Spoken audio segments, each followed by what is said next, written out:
స్వామిశం స్వామి చేసిన మన ప్రేక్షకులందరూ కూడా త్రిబుల్ఎస్కి వెళ్ళిన ప్రేక్షకులందరూ కూడా నమస్కారం. స్వామిశనం. మన ఉన్నత స్థాయికి వెళ్ళి మన కింద పడిపోతుంటాం కదా. ఉన్నత స్థాయికి 5 లక్షల కోట్లు సంపాదించేసి ఎన్నో కోట్ల రూపాయలు సంపాదించి ఉన్నత బిల్డింగ్ వైభవంగా ఉన్న తర్వాత అనుకోకుండా కొన్ని గ్రహాల ప్రభావంతో మళ్ళీ కిందికి వచ్చేస్తాం. అన్ని పోగొట్టుకొని ఇల్లు అని అమ్మేసుకొని ఖాళీలు అమ్మేసుకొని కిందికి వచ్చేస్తాం. కిందికి వచ్చిన పూర్వ వైభవం మళ్ళీ రావాలనుకుంటే, పూర్వ వైభవం మన ఉన్నత స్థితికి మళ్ళీ వెళ్ళాలనుకుంటే మంగళ చండిక స్తోత్రాన్ని చదవడం ప్రతి మంగళవారం మంగళ చండిక స్తోత్రం చదవడం, లేదు అంటే గోధుమ పిండి బెల్లం కలిపి అమ్మవారికి పాయసంగా నైవేద్యం ఎక్కించినట్లయితే మంగళ చండిక స్తోత్రం చదివినట్లయితే మళ్ళా పూర్వ వైభవం వచ్చేసి మంచి హ్యాపీగా ఉంటాం. ఏదైతే పోగొట్టుకోవడమో మనం ఉన్నత స్థాయికి వెళ్ళిపోతాం.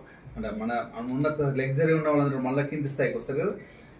ఉద్యోగాలు పోగొట్టుకొని, వ్యాపారాలు పోగొట్టుకొని, పదవులు పోగొట్టుకొని, మళ్ళీ అన్ని విధాలుగా పోగొట్టుకొని ఉంటారు కదా.